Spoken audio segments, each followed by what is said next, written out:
Hello and welcome to Return to the Mother Online Summit, where we have gathered together wisdom keepers, theologians, spiritual teachers, and inspirational speakers to share their knowledge and insights as we explore the concept of the divine feminine, goddess consciousness, and earth awareness, and whether there are any interconnecting threads as to how women are treated and anything feminine is perceived in a world that's so deeply rooted in patriarchy. My name is Frances Billinghurst, your host for and the creatrix of this event, and I'm coming to you from Ghana country here in South Australia. As such, I acknowledge the Ghana people of the Adelaide Plains as being the traditional custodians of these lands upon which I reside. So mani ngā padme, everyone. Thank you for joining me.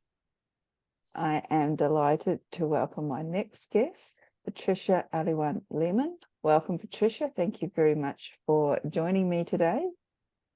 Thank you, Frances. I'm very honored to be here. Thank you. And the pleasure is all mine. For anyone who's not familiar with her work, as a longtime student of metaphysical, spiritual, and Indigenous traditions, Patricia's eclectic spiritual background serves as a strong foundation to support her work, that being her lifelong passion to know why and how we exist, which has led her to the in-depth study of esoteric sciences, as well as physical sciences, comparative religions, ancient literature, mythology, art, history, and symbolism. All of this was an incredible preparation for the level of research that she is currently undertaking in Egypt. The Neteru, the mythology and symbolism of ancient Kemet or Egypt, all combined to give us a brilliant vision and understanding of the nature of our reality and how we internally cycle through dimensions and stages of consciousness, as well as a formula for how to traverse these cycles within any great yogic breath. She became a student of the work of the Egyptian indigenous knowledge holder, Adele Akim Aliwan, on her first trip to Egypt back in 2005, and has lived in Egypt now for more than 15 years, where she devotes much of her time to the research of ancient symbolism and mythologies worldwide. She has traveled to ancient sites globally, investigating evidence that supports the concept of a very advanced civilization, both technologically and also spiritually, that once expanded the globe thousands of years ago, leaving a legacy of knowledge and wisdom for us to decipher. So with Patricia's presentation and being entitled Returning to the Primordial, it is again a delight to have her here with us today, joining in with these discussions as we explore the interweaving threads about the absence of the divine feminine, of Mother Earth, Mother Nature, and Goddess consciousness. And I understand, Patricia, that you're going to dive deep, and as such, you have a presentation for us that you would like to share. I do. Thank you. I can get right to that now.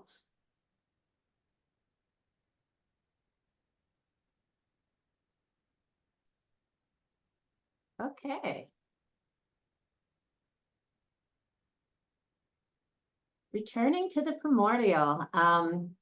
When I say this, it holds such a depth of meaning. The primordial, it refers to our beginnings, but it also refers to the primordial womb, from which everything that we're experiencing emerged from at one time. And it was, as we emerged from this womb, we were at our highest state of consciousness and purity. And returning to the primordial means finding our way back to this incredible state where we move in unity consciousness. But I'm going to go ahead and get started. I included this quote because it's so beautiful and it speaks to what we're going to talk about today. And it's from Gerald Massey, and he wrote a book called Ancient Egypt, The Light of the World. It's really a fabulous book. But he says here, Egypt, how I have dwelt with you in dreams, so long, so intimately, that it seems as if you had borne me, though I could not know it was so many thousand years ago. And in my gropings, darkly underground, the long lost memory at last is found of motherhood, you mother of us all. And to my fellow man, I must recall the memory too that common motherhood may help to make the common brotherhood. Egypt, it lies there in the far off past, opening with depths profound and growths as vast, as great as the great valley of Yosemite, the birthplace out of darkness into day, the shaping matrix of the human mind, the cradle and nursery of our kind. It has such a great depth of meaning and understanding of this incredible culture. And having lived in Egypt, having studied with the indigenous wisdom keeper Abdel Hakim Alyan, I have a full understanding of what this actually means, this returning to the primordial. All of Egypt spoke to this incredible time when we were of this higher consciousness, and it stems from a matriarchy that becomes a patriarchy. And this is where it all begins. I have this wonderful picture here, and I show it as this is Sa, this is Orion in the heavens, but mirrored on earth, as above, so below. It's Osiris, and Osiris represents mankind. He's us, and he's the earth, he's the land, and he's us moving through these cycles on the hero's journey. And he's about to leave the womb, and he's waving goodbye. And this is from the Temple of Esna, and just newly cleaned. So we're getting these fabulous images. But he's waving goodbye to a form of Isis as Sachet. Sachet represents the beautiful harmony of waveform. She is the great architect. She is that which creates in perfectly balanced waveform, to give us this incredible matrix that is our reality. It's the game board. And he's waving goodbye, and he's embarking on that first step on the hero's journey to descending consciousness. And it's a journey of consciousness because Osiris's name actually has the eye within it, and the eye in Egypt refers to conscious perception. And he is on that journey, and it is the ultimate quest to return to the primordial and the time we were all just Sesh or Sachet, unity consciousness. This image comes from the ceiling at Dendera, the temple of Hathor. And this temple has so much depth of symbolism to speak to these cycles and cycles within cycles. In fact, John Anthony West once called Dendera the womb of space and time. And this is what Hathor represents. Hathor, the place of the seed. She is the womb.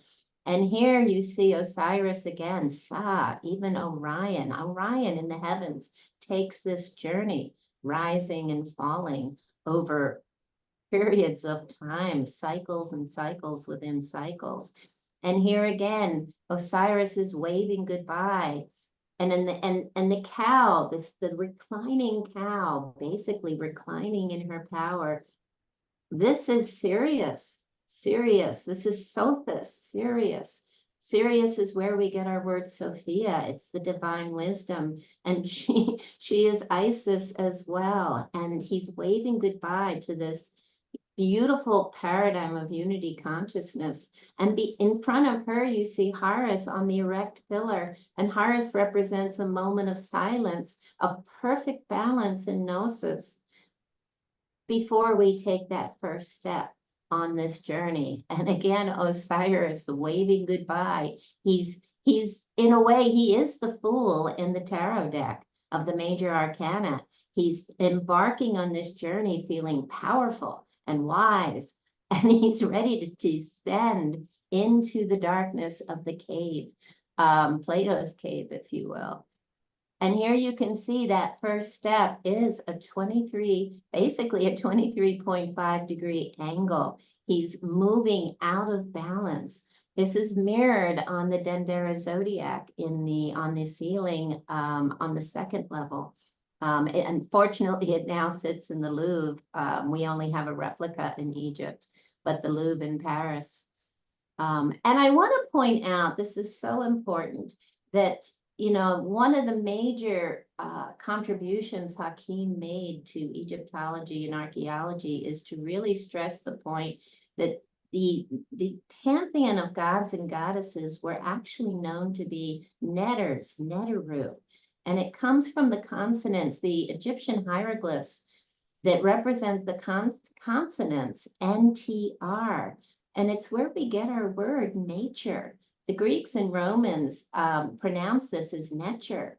And of course, this is where we get our word nature. They are the living energies and the forces and laws of the universe who in our three-dimensional reality manifest as the natural world around us, our environment. And so, this is also the root word for our words eternal, nurture, natal, and natural. It's amazing, and we'll talk about other words and letters and tones that emerge as this liquid light that creates our language. Liquid light falling into form in the form of written and oral language. And here to present this fact is you actually on the far left see this image of it's Ramses III, but it represents the initiate. And he's basically being crowned. And you have Horus and Set, and we typically know them as the good guy and the bad guy. Set is where we get our word Satan. And yet, when it was understood in ancient Egypt, Set was just the other side of the coin. He's the duality. When we are born into this 3D existence, we are dual, we are polarized. So we have both sides within us.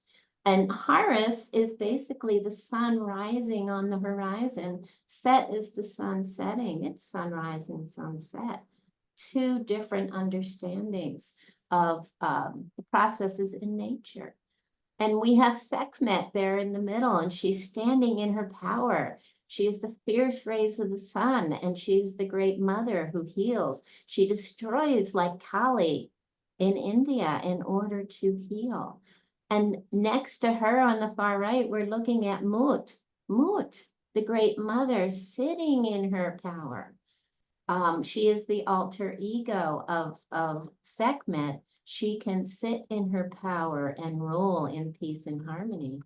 And both dynamics are required and both represent the divine feminine.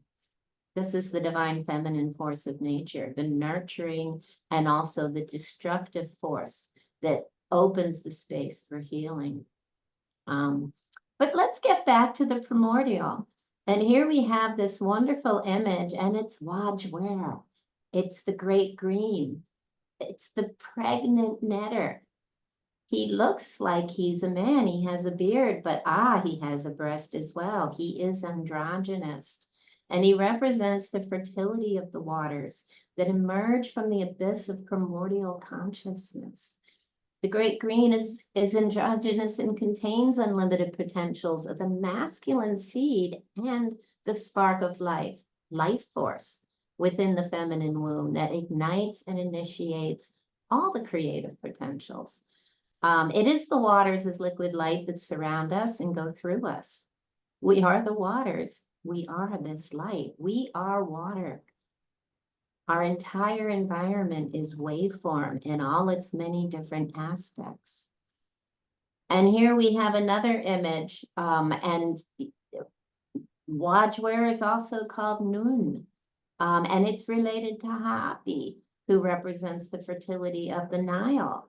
And this primordial water is conscious. This is consciousness. We come from the primordial womb of consciousness, pure wisdom.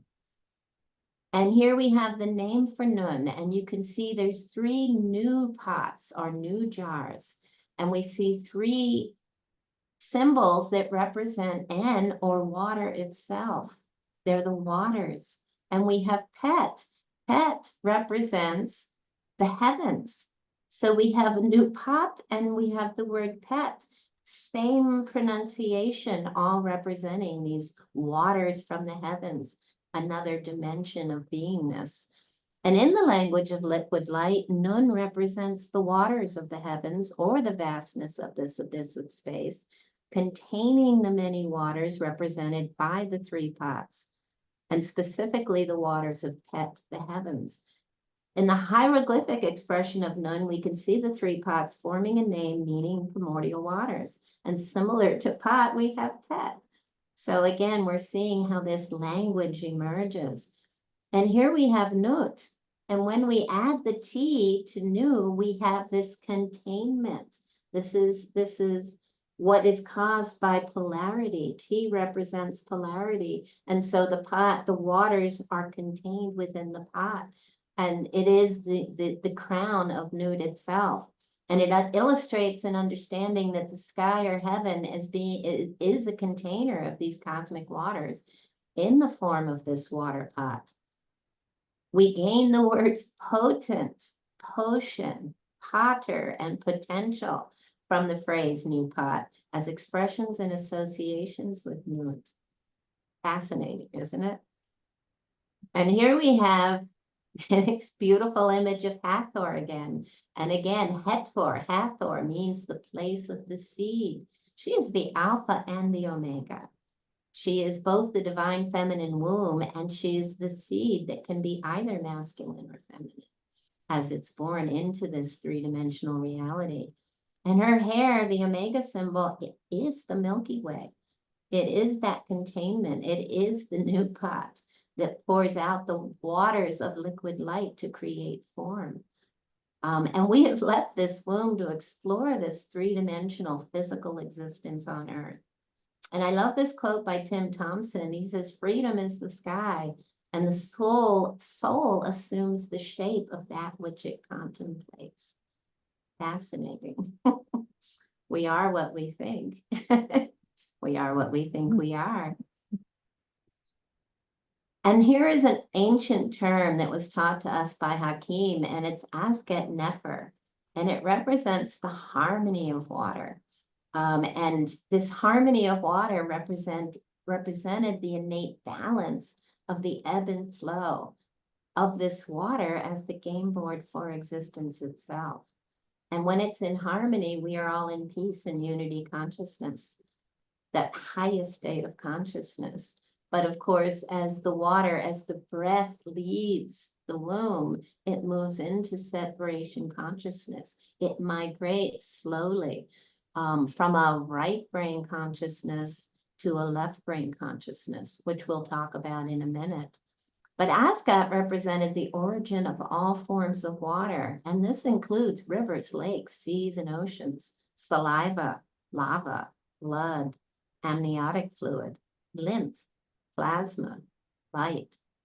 All of these are forms of water. Currency, both subtle and electromagnetic. And the new pot was the symbol of the divine feminine womb as the vessel which receives the seed. Nu or Nu was just the symbol for the celestial waters as the netter Nu and his female counterpart Nu. Asgat was pure primordial energy from the sacred womb. And of course, watery waves are the illusion of form. We are all just clever water. One of my favorite quotes from Stella Wilden, a wisdom holder from Australia, deriving her knowledge from the original people. It just makes so much sense. We are liquid light becoming form that are still, it's an illusion of form. We are just clever water. And these sacred waters of earth mirror the eternal waters of the heavens. These are the 2 waters that we'll speak about, that they speak about in ancient Egypt. And we are consciousness expressing as beings of light. And this from Walter Russell. I'm a huge fan of Walter Russell's work. And he says that which man calls matter or substance has no existence whatsoever. So-called matter is but waves of the motion of light, electrically divided into opposed pairs and then electrically conditioned and patterned into what we call various substances of matter. Briefly put, matter is but the motion of light, and motion is not substance. It only appears to be. Take motion away and there would not even be the appearance of substance. We are light. We are, Hakeem used to make us say it all the time. You know, the light goes through me, the light surrounds me. We are the light. Or the light surrounds me, the light goes through me. We are the light. We are light beings. When we remember that, that's one of the first steps to returning to this place of pure unity consciousness. And here we have another wonderful image of Hathor. And you can see so clearly where the Omega symbol was derived from. Her face is the seed that is born into this 3D, three-dimensional reality. And her name is on the far right, you see Hathor. Het is the place, and Horus, the Hor is the seed. She is the place or womb of the Hor, or the seed of Horus himself. And she's also the portal between heaven and earth.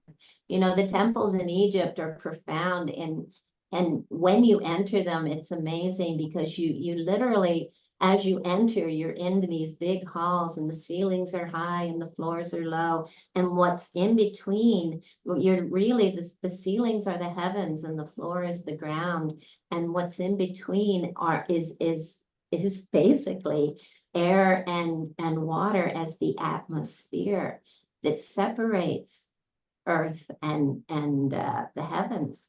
So you see these beautiful pillars, and these are the portals that connect heaven and earth as the womb that gives birth to form. She is the womb or woman.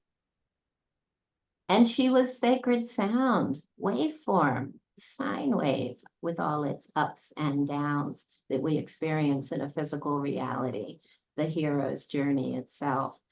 And sound is the creative force of the universe. You see on the far left is what they would call a rattle or a sistrum, and you would shake it. You can shake it in dissonant sound and it creates chaos. But if you shake it in rhythm, you can bring all of that chaos back into resonance. As above, so below, as without, so within. All life exists as patterns of energy in motion. And here you see these three forms, the precession of the equinoxes, as the earth out of, out of balance by that 23.5 degrees takes its journey through the circumpolar stars. And in the center, you see how temples are patterned after the body of mankind. They are living structures patterned after all the different bodies that exist in the heavens and on earth.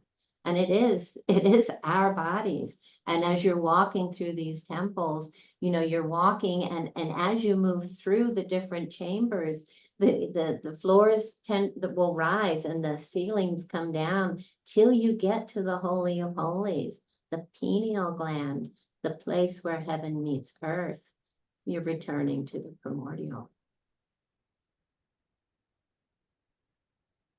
But back to new, none. None. No thing. That moment of silence before it breathes out. This is the creation story. In the beginning, we are consciousness. We are consciousness, none. In a moment of silence. And this is the primordial waters of consciousness. And it's silent, colorless, inert, and inactive. And yet the primordial source of all energy, it permeates the universe and is responsible for the emergence of matter. This is where we all come from. And they say this is where we all have the potential to return. potential. So inspired by its imaginings, this is consciousness itself, new, exhaled into individuated aspects of itself as archetypal forces of nature possessing immortal spirits. That's us. Through their evolution, they become co-creators of their own holographic universes, which in turn gave birth to fractally vibrating universes of their own, and so on. Through magnetic attraction, this original heart of consciousness inhaled or involved back into oneness, at one-ment, atonement, for another moment of silence, and then it all begins again. We are all co-creators. We step into our power when we remember that we are creating our reality in any given moment. So important to remember this. And here is a wonderful illustration of the two waters from the Papyrus of Ani, 19th dynasty. And it shows us that water is conscious, consciousness imagining and consciousness creating. This is the divine feminine. It is, we are the feminine is what, the womb is what has the ability to create. It is the spiritual center of universal thought as the great central source or cosmic ocean that existed before the manifestation of matter. The ancients believed that water possessed a mysterious power or potency that manifested of and by itself in a patterned format that offers conscious awareness of life. Know the patterns, discern the patterns, and you know how to walk the path that you want to, well, to return to the primordial. And here is a picture of this beautiful, now this is the one from the Louvre in Paris, the Dendera zodiac. They sent us a replica. It was stolen way back in the time of Napoleon, but they sent us a replica that we have at the Dendera temple of Hathor. But and this is actually the better one because they sent us one that's still that they made it all darkened like the original before this one was cleaned. But here you see, I'm going to talk in a second about the center of this zodiac because we're looking at an image that is incredibly profound. And it's showing us basically in the center is our ecliptic pole. And this is when we breathe out into this amazing perception of reality. And what we're looking at is basically Taret, our Epet, illustrated as a hippopotamus or lion. She was revered in ancient Egypt as a pregnant mother and protector of pregnant women and their children. With Draco often shown as a crocodile on her back, she was associated with the circumpolar stars and the Big Dipper. Her hand rests on the mooring post from which our perception of time and space emerges with the spinning of our Earth's axis, which points to this significant place in the sky. She gives birth to our current perception of reality, portrayed so beautifully at the center of this zodiac, or Potter's wheel. And creation spirals out of her belly with Anubis as the path opener, riding the hieroglyph of the mare or plow, also known as the Little Dipper, who embalms us in its patterns of currency. He is the alpha dog spinning out the tones that become our alphabet and foundation for written and oral language. This is huge, just this one image. But what makes it even more profound, that you see he's riding this plow, and the plow is shaped like an A. So this is A in our alphabet. And that plow also is the tool they used to create irrigation ditches for water to flow. And then also for seeding within, seeding the black earth or the soil for creative processes.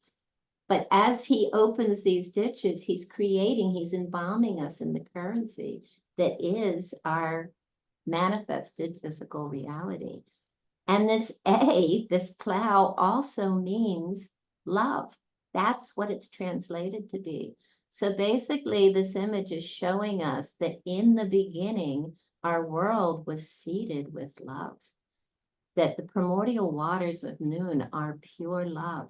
And we've heard this so many times, and it's why I like to share this, because it's so beautiful to see that this is how it was understood way back in ancient early dynastic to pre-dynastic times. This was the understanding. We come from love, and we can return to pure love. This is our quest. This is what we're looking for. We want to return to the heart of consciousness, our source. And here we see again, I'm showing you this mare is where we get our word Mary. And Mary in ancient Egypt meant beloved. And it becomes, the word they call women Mary. And usually the elder of tribes, of ancient tribes in the area, in the whole area, would be the wisdom keeper of the tribe, was called the Mary. And then it becomes, we use this word later in dogma, of course. And we use this word for Meritaten and many other names in ancient Egypt. Meritaten was the daughter of Akhenaten, the one that was said to have gone to Scotland.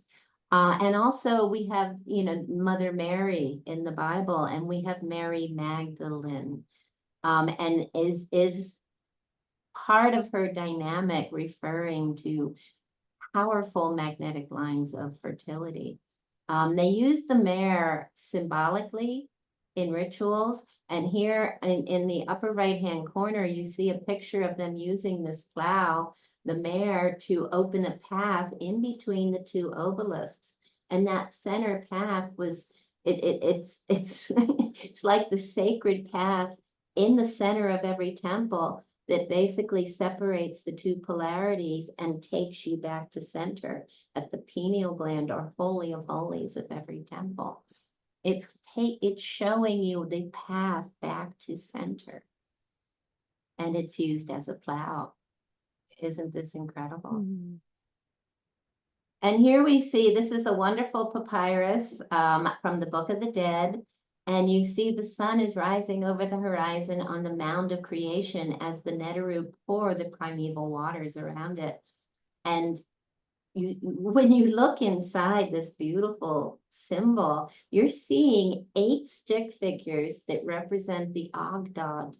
These Ogdod are known to be the 8 creator gods of not the earth, but of everything. The universal Ogdod, the creator gods. And each one is holding a mare, a plow, for opening a path for the water to flow, to create this watery waveform that is our illusion of form. Magnificent, isn't it? And then I have a friend, Ron Place, who is making a comparison with these Ogdod and basically the 8-cell stage of human embryonic development, because all patterns emulate. It's fractal, patterns within patterns within patterns of how everything breathes out into this amazing expression. This is what Sachet represented, this beautiful harmony of water, Asgat Nefer. And here we have the divine Pater, Ptah. There we have our PT again. He is known to be the thing that pops from out of the blue primordial waters as the mound. And if you look at his image on the far right, he has this magnificent cap. Is that the new pot? That is the primordial waters. And his body is basically falling into form. He is wrapped in his own wings, as all matter exists as a perception of containment. We are wrapped in our wings. We're just waiting till we step into our power and we can spread them again. We are the cocoon, with the butterfly, this metaphor for how we all want to escape the cocoon and spread our wings and fly, free at last. But the Dendera zodiac is also a potter's wheel. as the wheel spins, as the wheel begins to spin, liquid light falls into form. Isn't this beautiful? Mhm. Seeded from love. Mhm. And here's Happy. I mentioned him earlier, and he's releasing the two waters. But guess what? You know, and that's again this idea of the fertility, releasing the waters. But it also initiated the annual flood. But what's fascinating here is Happy represents Aquarius. And we all remember seeing the figure of the Aquarius dumping the water. Well, he is Happy. This is the fertility of the waters, and it does relate to annual floods. And the water is restorative. It brings us back to life, and it speaks to cycles and cycles within cycles. And if you look at the larger image, you can see on the far left is the Bennu bird. And the Bennu is similar to, it basically is what our Phoenix is based on, that out of the ashes of a catastrophic event, the Bennu emerges, the Phoenix emerges as the beginning of the next cycle. And it's showing us that we are at that moment. He is Aquarius. The floods in Egypt did not come in February. They came in July. They came around, it was the solstice, the summer solstice that marked the beginning of the flood season.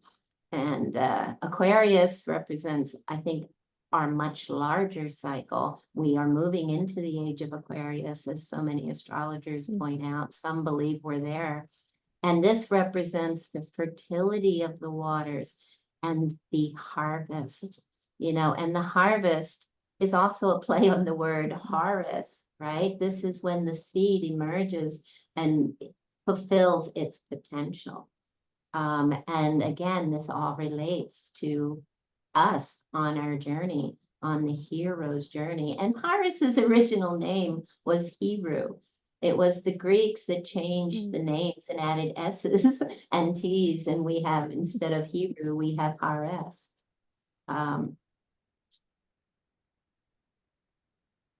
So this is wonderful. Creation began with the spit of Nut, the heavens, whom Hakim called the woman of the sky. And again, we have our Milky Way. And Stephen Mailer, I love, he likes to point out when Nut wanted to manifest on earth in physical form, she spit.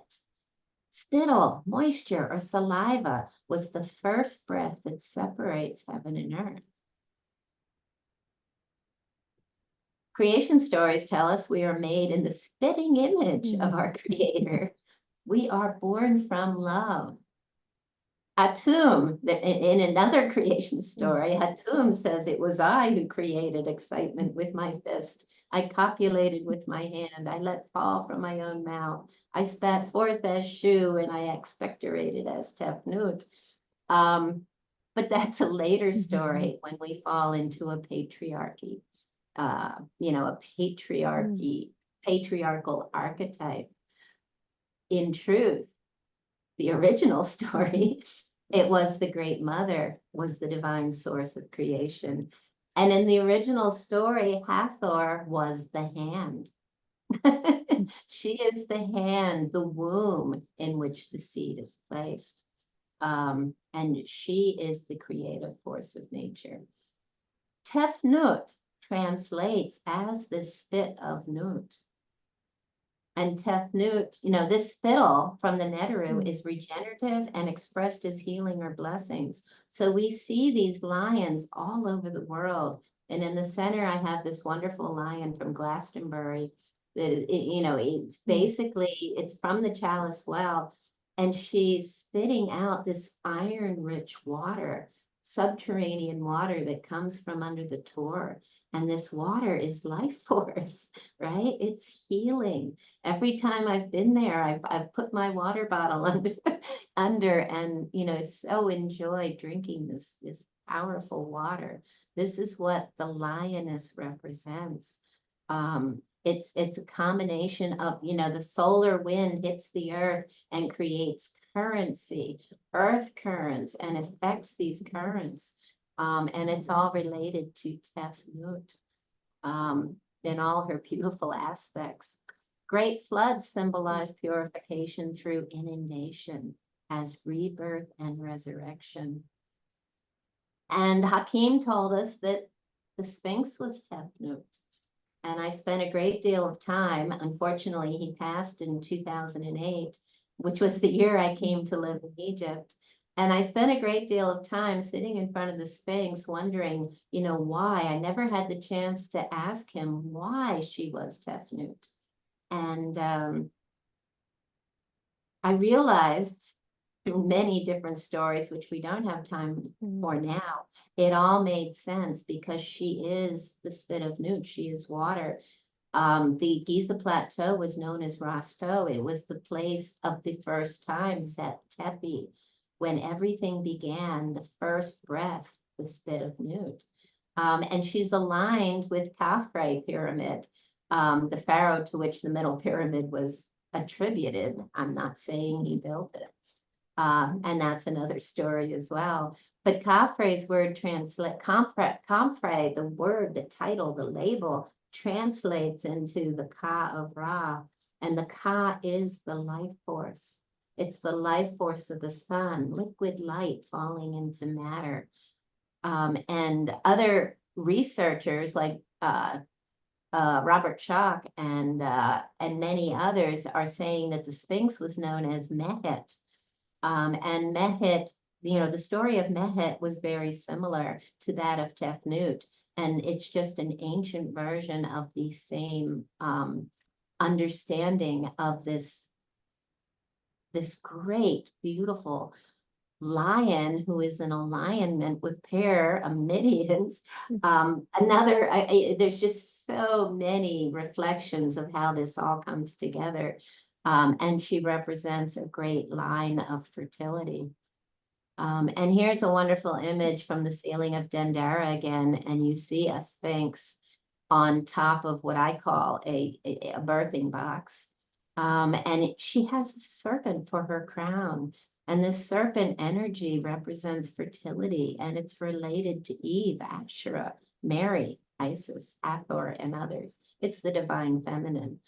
And the Ka of Ra translates, this image is saying this is the Ka of Ra as well. And it translates to the shining of Ra as the vital animating life force emanating from the sun. Just beautiful. Tefnut was moisture, water, the lifeblood of the mother of the earth, of our own body. Water is life. This is something we all need to embrace because, today with the excess radiation we're suffering from, our magnetic field is weakening exponentially, and more solar radiation is hitting the earth and galactic radiation. And as that happens, radiation dehydrates. And so we need to find a pure source of water. This is something, that we can encourage our sons and daughters to look at is, because finding pure water on earth is so difficult. But water is life, and we need to constantly nourish ourselves with as much water as we can. But this water is also conscious, and it's interacting with us. This is so important. The Nile was the breath of life of ancient Kemet, and Tefnut represented its ebb and flow, how water, it breathes out and in. And this is why we see rivers flooding all over the world and then receding. This is like a great breath, the breath of life in and out. And it emulates this breath. And I'm showing an image on the right that is one of the most ancient symbols here in Egypt. And it represents our trachea, our lungs, our voice box, and this great breath of life. Life is a dance of constant retreats and expansion with moments of silence. It is the ebb and flow of life force itself. And I would suggest, when we breathe with clear intention, when we are clear with our intentions, everything can be transformed in one great yogic breath. This is what the adepts teach us. And this is why we see so many people teaching breath, just breath work, breathing in and out, that breath out in a moment of silence. And then we breathe back to center, the heart, back to unity consciousness. This is the ultimate pattern of life, of everything that expresses in this dimension of reality. And the lions, Tefnut, here we see Tefnut and Shu. They represent Dwaj and Sefer as well, yesterday and tomorrow, but they are the interdimensional gateway. They are the portals through which we can move into other dimensions of beingness. And it all comes to resolving our polarity. We've all heard about lions gates. And we're, August is known, well, depending on when Sirius rises, of the heliacal rising with the sun represents a lion's gate moment. And here we see this wonderful image of Zoroaster from Iran. And Heka in Egypt represented magic, but so much more, because they didn't have a word for magic. We call things supernatural that they considered completely natural. They had the ability to harness the currents to create harmony. This is so important. This, again, is how we return to the primordial. We've kind of breathed out into chaos. Well, if we want to resonate that energy, we transmute our polarities and we find our way back to center. And I want to point out, I spoke about all the different kinds of water, but this is pointing to, the water within, our neural network within, and it reflects and it mirrors the plasma in space. And these are the two waters. This is our game board.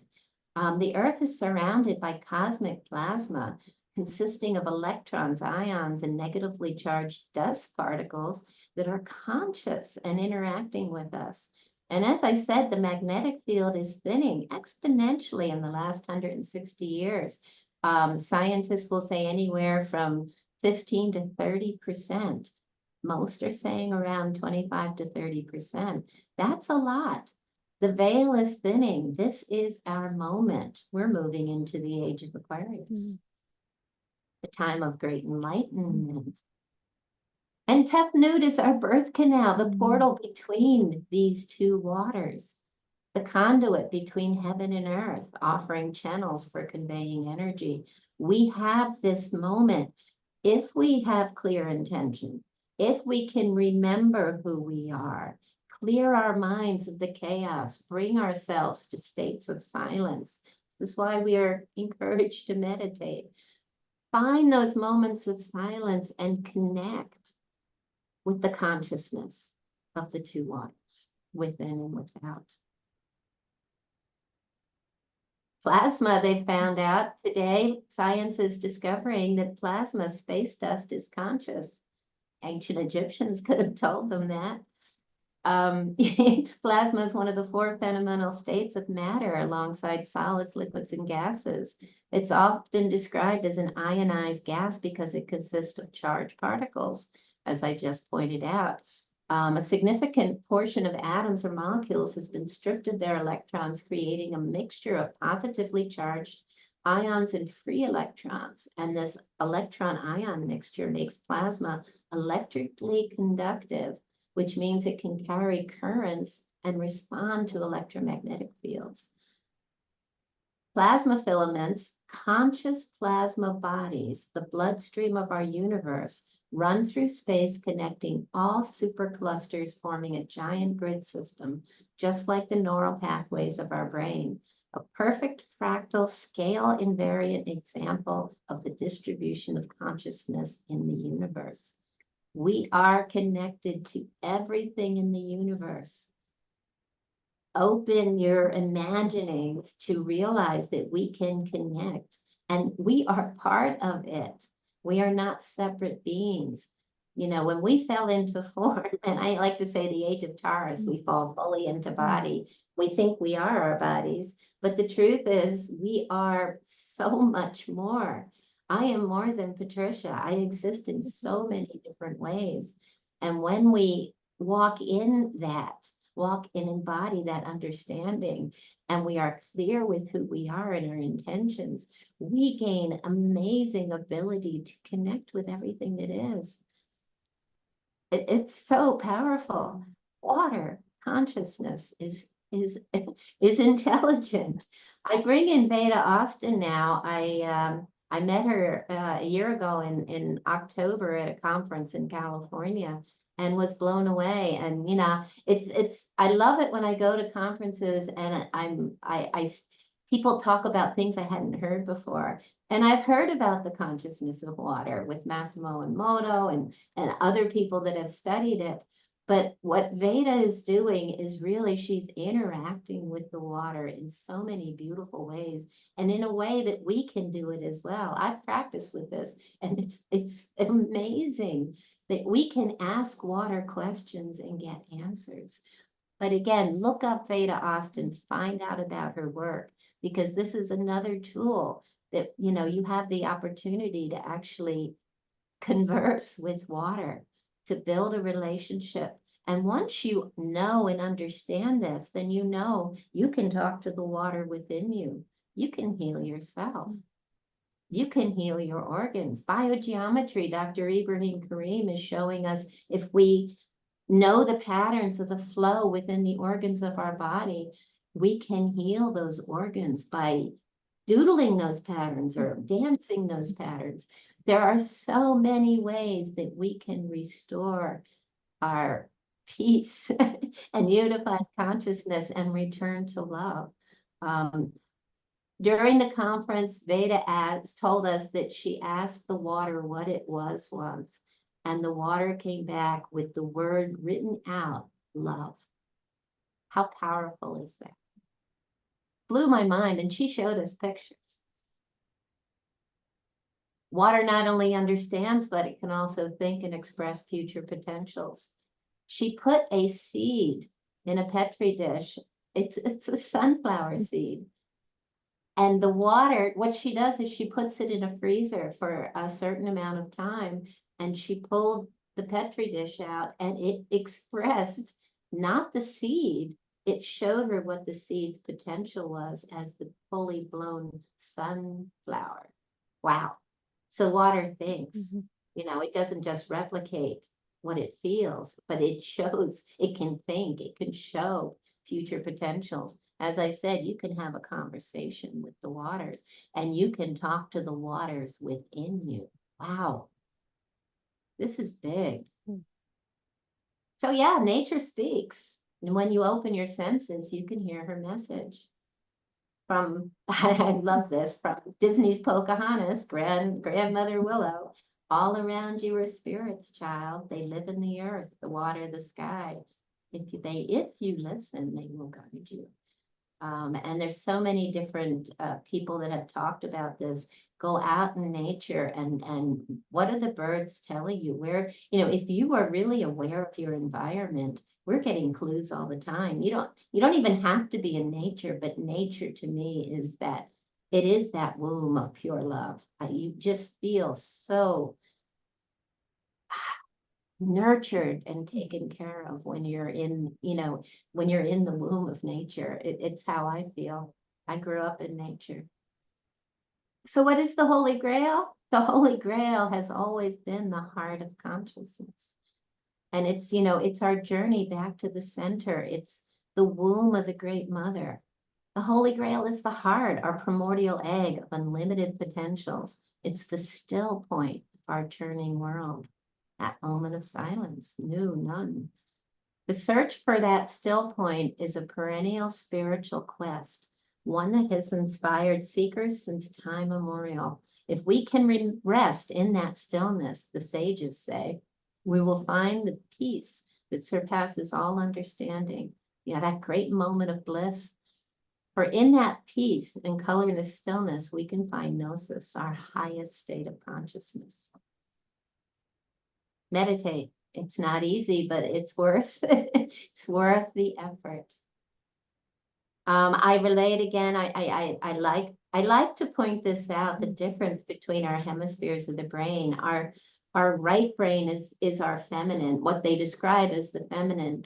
And it's the creative, intuitive, it's the side that feels the connection with everything that is. And then our left brain, when they say, oh, you're so left brain, they're basically that's the really detailed, that's the very, it's more, it's what confines us. It's more about math and details, and and both are required. This is what's funny. People want to be just creative, but we need to be a little bit of both. And in the image on the left, I love this image because they're building bridges between the two.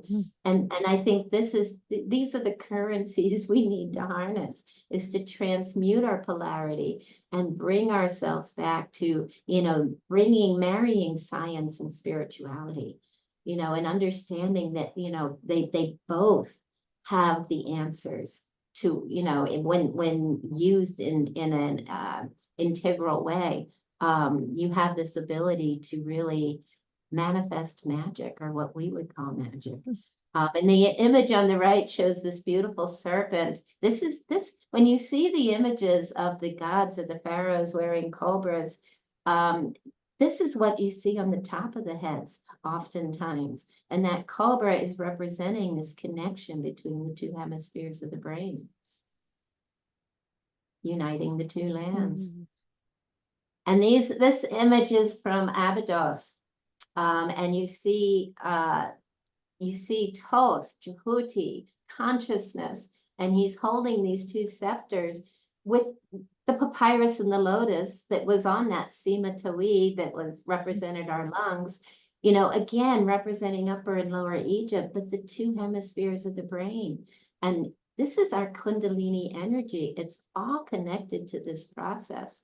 So all the things we've been taught, this all stems way back to ancient Egypt, and they're encouraging us to go through these processes of transmuting this polarity and finding our center, finding the Holy Grail. It's the wings of the cherubim, right? And the Ark of the Covenant. We have the Ark of the Covenant within us. Hakim always said this, everything you're searching for is within. And it's learning how to master the two waters. This is the raising of the Jed pillar, the Earth's axis, if you will. It's 23.5 degrees out of balance. And I won't go into the details of who the figures are, but it is Isis helping Seti I to raise the pillar, which is Osiris. And they raise it, and it's perfectly erect, and you see the eyes coming together in the two waters. This is our moment of silence. It sits on a sled because it can't move on its own. This is a moment of silence, of pure gnosis. This is the resurrection, and what resurrection stories are based on. And it's all something that can happen within us. This is our return to the primordial state. This is our return to love. And on top, you see this beautiful winged sun disk that really represents that moment of silence, emulating the sun at noon, and Horus as well, our hero on the hero's journey. And so much in Egypt reminds us to transmute this polarity and find our center. And the structures embody this. They embody the messages of this journey back to center. And they were the centers for the initiates to go through these processes at very ancient times before everything falls into chaos. This is a wonderful depiction of the judgment scene, never meant to depict, an actual weighing of the heart against a feather. What are your odds? But this is how eventually the priest will tell the story. If your heart heavier than the feather, then the beast, Amit, in the corner is going to eat you and you'll never exist again. You don't get eternal life. But that's not the origin of the story. And here you actually see this chakras, the 7 loops representing our chakras. And you see Anubis, the path opener, the gatekeeper, and he's there with this wonderful baboon. This is Thoth as the baboon, representing wisdom from within. So the idea is to be lighthearted, to bring ourselves back to center, to not, when your heart is lighter than, if we say that, I'm lighthearted. This is what it means to not carry our wounds, to forgive ourselves, to do the breath work, to find our center. That's what it's all about. Beautiful purification scene with Horus and Thoth, and they are purifying Horus with the 2 waters. This is from a side of a wooden coffin, no less. And you see the caduceus all speaking to this, self-purification is a return to the primordial. We can do this. This is an image that basically is projecting the thought you can rely on the one who knows water. This is what we're encouraged to do, is to understand this watery illusion that we are liquid light. Let's get to know ourselves and our consciousness within. Clearly know, with clear intention. The ultimate aim of ancient Egyptian and Sufi mystics was to reconnect with the bliss of at-one-ment by seeking to return to that original state of purity and unlimited potentials of the primeval waters. Asgat Nefer, the purity of the harmony of water. And here, everybody's talking about mycelium, but here we have this wonderful network, this wonderful force of nature that is already practicing divine harmony, or Ma'at, on earth. This wonderful quote, a remarkable representation of this phenomenon are the vast mycelial networks, the underground web of fungal threads that span vast areas of forests and ecosystems to form the collective vegetative part of fungi. These networks formed by entire communities of different fungi not only play a crucial role in the health and sustainability of their surrounding communities, but also offer valuable lessons in cooperation, resource exchange, communication, and adaptation. This is really challenging us to remember that we are all connected. When we forget our separation, we forget, or remember that we're not just our bodies, and that we are all, if we're light beings, then guess what? We're all part of a neural network. And if we were to combine our efforts, oh my gosh, how quickly we could find peace on earth. And I don't say that lightly. We could learn a lot from the mycelium.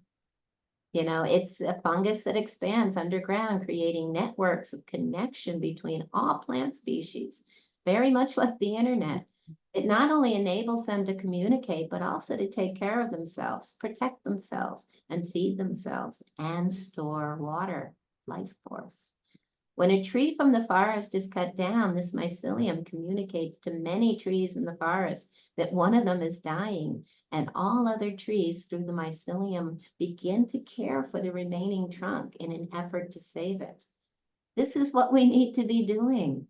They feed it water to protect it because it's still a part of the forest family. It's like having one of your fingers, is ill. You want to restore it.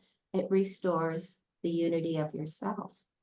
Everything has a language. It's a universal language. We can learn to reconnect with this nonverbal language, understanding that we are all part of the same divine essence or source. There is no inherent hierarchy. We are all connected within this web, no matter what the archetypal pattern of energy we choose to embody. We choose to express the way that we do, to look the way that we do. We are co-creators. So we did go from this matriarchal to patriarchal paradigm. This is part of the breath of life. Understanding it, perceiving these patterns is what helps us to return to that, to the place that we want to be in any given breath. But when this happens, patriarchal warlords were on a mission to stamp out the ancient knowing. Witch hunts began to suppress the sacred feminine and indigenous wisdom when we moved from right brain to left brain consciousness. It is now time for us to become Sekhmet, the fierce raging rays of the sun that tear open the flesh of matter to reveal the hidden heart within. Can you do this? Are you willing to open your chest and we've been taught to hide our hearts, to not show who we are. It's not safe because somebody out there wants to hurt us. Well, if we're all one, the only way back is to open our chest, to reveal who we are, to show our hearts. We all have them. We all are longing to express our hearts freely. This is the true freedom we're all seeking. This is a great article to describe some of the things that were happening with the beginning of capitalism and the colonization of consciousness by Sean Donahue. He says, historically, the witches at the end of the woods were early capitalism's worst nightmare. Church and state collaborated to eliminate them through torture and execution in order to cut off sources of forbidden knowledge, especially the knowledge that plants and animals and rivers and stones were alive and speaking to us. The knowledge that the world was alive was the largest obstacle to separating people from the land and employing people to exploit the earth's resources. Even after most of our forebears were killed or driven into hiding, the witches at the edge of the woods haunted the culture as the villains in fairy tales and folklore. This is how things happen. Don't judge it, change it. That's the important thing. It's not about judgment. It's about forgiveness, forgiving everything outside yourself and everything you have created, and moving forward, returning to the primordial love. So whenever we see and or experience perfection, it benefits us. This is why they created these incredible statues. Look at that statue. Sekhmet is, her eyes are, when you're standing in front of her, and Francis, you have to have felt this when we were at Sekhmet. Francis was with me on a wonderful tour of Egypt. She's alive and she's speaking to us because they had the consciousness to create in perfection and embody these statues with an archetypal energy that can help to heal us. And so, yes, when everything is in harmony, everything is in harmony if we are. So the very ancient, the Egyptians, as I just said, created living structures, crafted statues that embody these archetypal forces of nature that vibrate, interact with us in beneficial ways. Temples, all of these things are still living and they interact as we're walking through them. These statues interact with us. They awaken senses within us we forgot we had. They offered healing techniques that removed blockages to our inner flow and restored balance within. They informed us that if we maintain the integrity of our endocrine system, our chakras, they will help to protect us from outside influences. We need to remember this today. And we are the star people, made from star stuff. Carl Sagan said this, and so many others. We are birthed from the great potter's wheel in the heavens. This wonderful word, werewer, Stephen Mailer liked to call Hakim, the great werewer, and he was. And it represents he or she who remembers and knows, is the greatest, the teacher of the star knowledge, the seer of the time-space continuum, the elder of wisdom, the greatest of the greatest, the great of wisdom. It's all within your grasp. It's the one who feels and honors the currents of nature and has earned the right to know its secrets. Easier than you might think. It could mean getting back out to nature without our cell phones. Imagining a new world into existence. Change your thoughts, and in the twinkling of an eye, all your conditions change. Your world is a world of crystallized ideas, crystallized words. Sooner or later, you reap the fruits of your words and thoughts. Be clear with your thoughts and intentions. This is another great papyrus, and you see this is, boy, I'm going to try and pronounce this, Her Web and Ket, Chantress of Amun. She prostrates herself before the Neter Geb, earth, in the form of a crocodile. Crocodiles represent digestion, and drinks from the waters that will unite her with the Neteru, the forces of nature, and assure safe passage to the afterlife. That afterlife is is referring to a time when we all return to the primordial. And this is, this drinking from the waters is really representing this connection, connecting with the two waters, remembering who you are, brings you back to the primordial. And here's a wonderful image of Thoth. Well, it is Thoth as the baboon represents this heart of consciousness.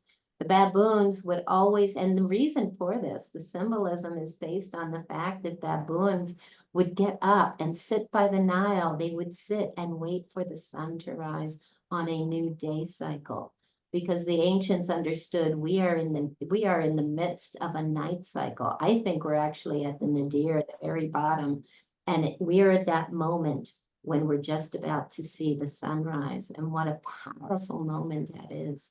And we can make that happen if we all hold hands and unite and show our hearts. We don't have to be light warriors. We just need to be the light. That's all. And I think this is my last slide, and it relates to what we said at the beginning. This is Nefertum. Nefertum represents the harmony of the atom, the seed of our awakened selves, and the gateway to the divine. And this is a wonderful quote that sort of explains what I've been talking about.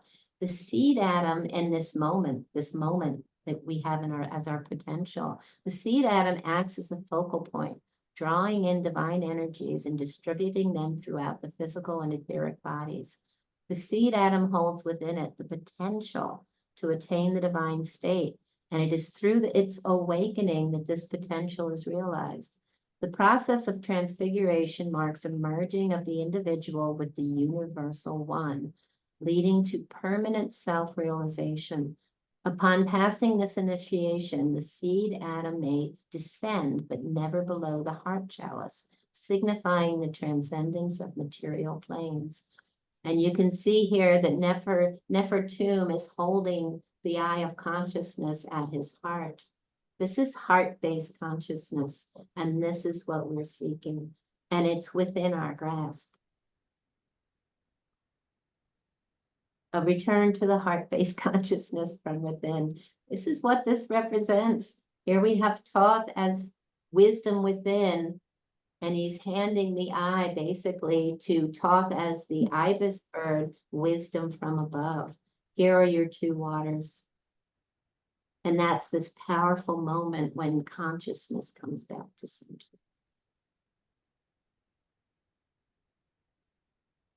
Wow. I think I'm done. That's wonderful, Patricia. I didn't want to interrupt you. I did have questions, but I just thought, because I know your presentations are so in depth, and I just wanted everybody who's watching this just to get the full, everything of what you were saying, the full knowledge or understand everything that you're saying, and without me interrupting or having a few questions of my own. But this is a good segue into your, because for people to get in touch with you, if they want to learn more, you do these tours to Egypt all the time. You live in Egypt, and you also are having this wonderful offering to everybody here, which is a discount off any of your tours. Now, I understand the November tour may not be going ahead because of the situation that's happening. And we just decided that, and I'm sorry, I didn't get to change the slide even. No, But fine. But you do have tours for next year as well, for I 2025. do. I do, and that's what I wanted to point out. Yeah. We will, this one is postponed. We do hope to do it again, for, just personal reasons. But we do hope to do it again. But we have a tour coming up in February. It's called the Unveiling Egypt. And that will be with Timothy Hogan, who I just did a podcast with. I haven't met him in person, but we've spoken, and we did this podcast, and it's amazing how, he brings a wealth of knowledge from his Templar tradition.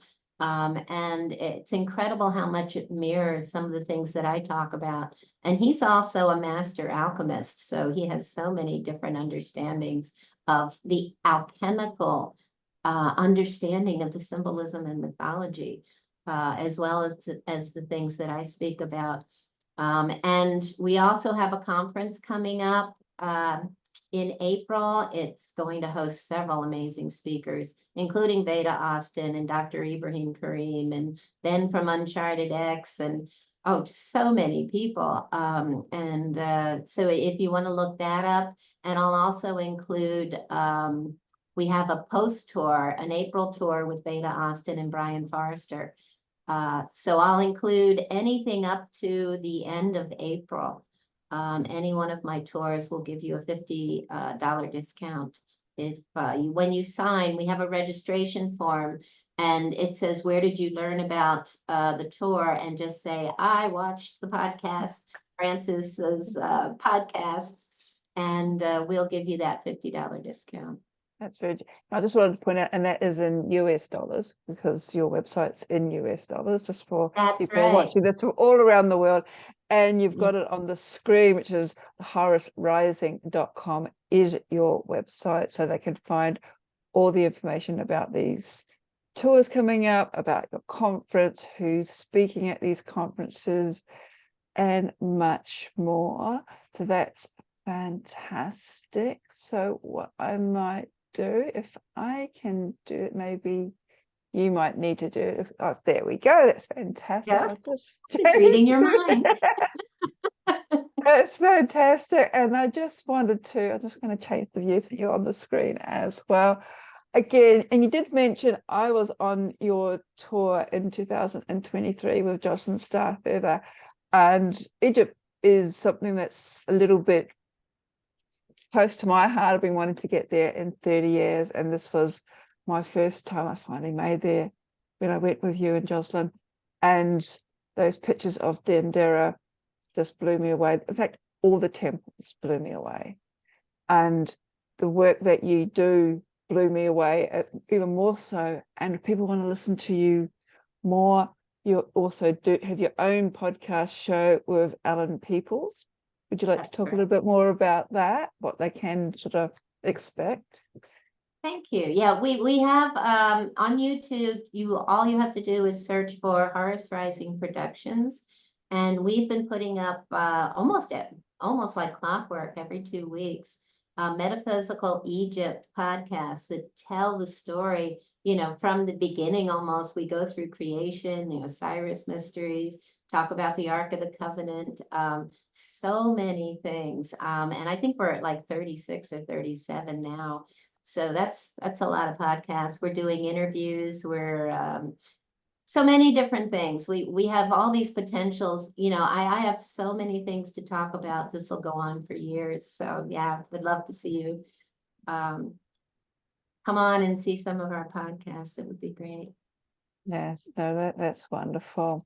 And thank you once again. I'm just going to change the screen back to me, for sharing your knowledge and your time. This is one of the longest interviews for the summit, because there's just such a wealth of information that you so generously share with us, and it gives the impression too, or the understanding that we've had to go through this patriarchy. We had to sort of lose our connection with the Great Mother, with the female consciousness, with our connection to actually appreciate what we had, to learn our lessons, so to speak.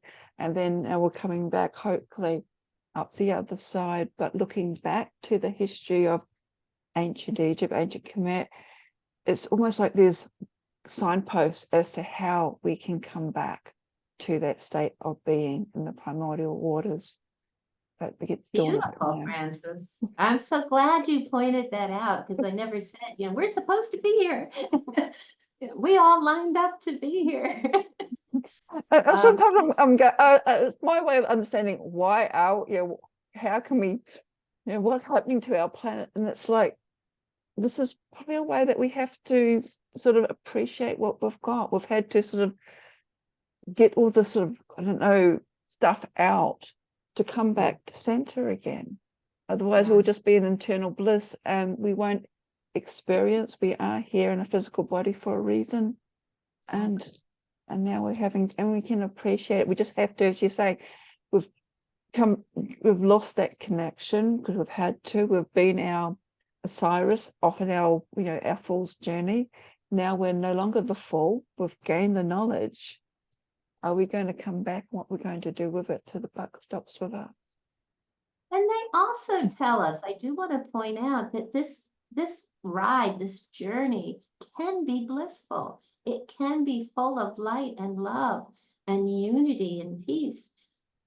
But we tend to make it something else. And I think that's part of why so many disciplines and mystery schools emerge throughout the world to remind us that, there are ways that we can live, to live in bliss and harmony, just by rejecting, a systemization that tends to, want to separate us. We don't have to. And you keep mentioning, a lot of it is the sacred breath, the great yogic breath, the sort of like being still and that connection. And this is how we can get back on that journey back to source, or the originality of our being, that connectiveness. Sometimes we just need to breathe and remember that everything is interconnected and we're a vital part of it as well. Okay, we've gone over time, Patricia. I would like to thank you very much once again for sharing your wisdom with us today, your presentation. It's been an absolute delight having you here, listening to you and what you've had to share into these discussions about returning to the mother. Thank you, Francis. I really enjoyed being here. Thank you for inviting me. More than welcome. And again, to the audience, please check out Patricia's website, Horus Rising. And if Egypt is one of these trips that you've always wanted to do, my experience with Patricia and her company and her contacts and her knowledge was definitely, I would highly recommend it. So just saying that because, yes, as I said, it blew me away. And yeah. So before I start getting gushy, I'm going to thank everybody who's watching this. Natalia, I hope you have enjoyed these discussions with Patricia as much as I have. And I look forward to seeing you again soon. Blessings.